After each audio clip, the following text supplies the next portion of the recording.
years ago, I read this book called Dying of Whiteness by Jonathan Metzl. And it was a pretty profound book, and it went along with many of the history books I read. I am a history nerd. I read history for fun. I'm not in school. I just like to read. Now, the history in this country is built on sexism and racism, period and full stop. Patriarchy is part and parcel of this country, period. And when women started to get positions, when we started to have some freedoms, when feminists won our right to own ourselves, because we actually had to fight for the right to own ourselves. Coverture law is a real thing.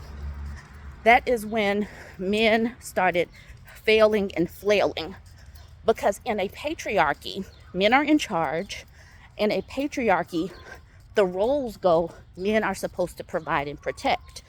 Well, if women can provide for ourselves, what else are you doing as a man? And so in this current iteration, males are flailing and failing because they have a sense of purposelessness. And instead of fixing that, instead of hearing women say, we need you to participate in the home, we need you to have more emotional intelligence, we need you to, participate in the relationship, not just provide money. Instead of hearing that, they still continue to do what they want to do as far as what they decide they want to provide in the relationship. And women are opting out because of it. A lot of women are saying, I can do this myself.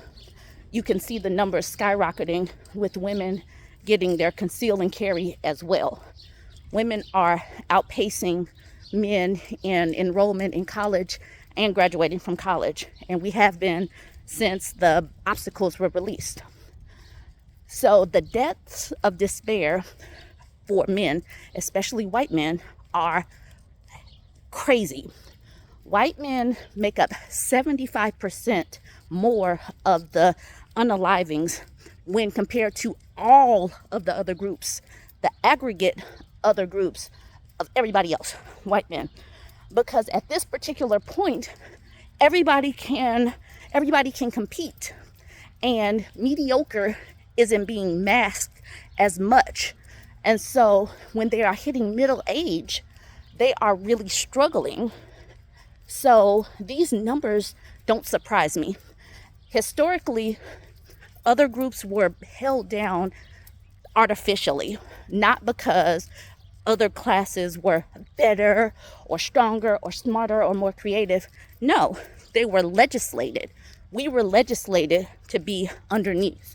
And now that we are getting more equitable in this country and abroad, these people are actually having to compete on their own laurels, and they are struggling. And if they do not have that built-in pedestal, they don't know how to compete.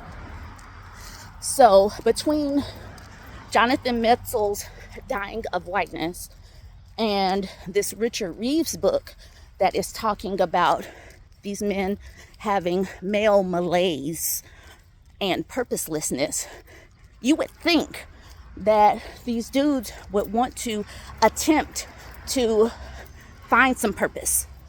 And they could do that if they would just listen to women. Women are specifically telling men, we want you to help out more. Your presence is not enough. Bringing a paycheck is not enough, especially if I work. I would rather work than to deal with, this various behavior. Women are specifically telling men these things, but instead of listening, they still just want to continue down the same script that isn't working for anybody. So I will keep reading these books, but I do not believe that the people who should be reading these books are reading them, because it is a simple fix, but the patriarchy has benefited some at some points in time, So they do not want to give up those benefits. Like, men are still overwhelmingly in higher up leadership positions. Men are still overwhelmingly in governmental positions. Hold on, let me let this motorcycle pass. Men are still overwhelmingly in governmental positions. That was loud. Okay, men are still overwhelmingly in governmental positions, but they still do not. So because of that, they don't want to let go of that. Maybe some men still believe that there is a chance that they will get their shot at being a leader and be able to, finally be the oppressor that other people are. I don't know.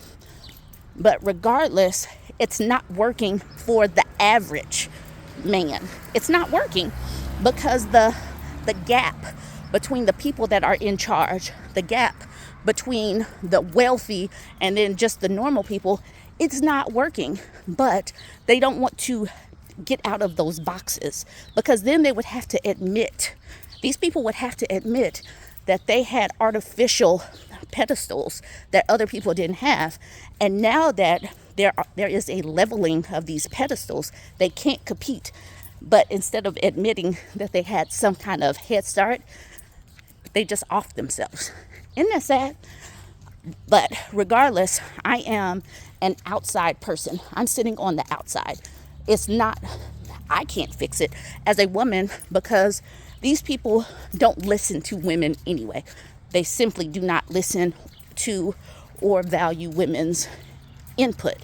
So there's going to have, and these men are out here writing these books. They're saying this, they're sounding the alarms, but I don't believe that in the real world that these men are actually reading these books. I wish they were. So I don't have any actual faith that things will change for the male demographic. I don't. So all we can do as women, because I know that the majority of my followers are women, all that we can do is sit up, watch where things are headed, try to implement better behaviors in our offspring and in our locus of inside of our community that we can actually touch. Because we do have a locus of influence within our own small circles, but the wider range of people we can't do anything about, because this is still a patriarchy. Men still run things, and men still think that they know everything. So that is my walk and talk. I'm out here enjoying the weather, and when I enjoy the weather, it gives me the opportunity to think and be able to chat with y'all. Go ahead and chime in. Tell me what you think. Like, comment, share.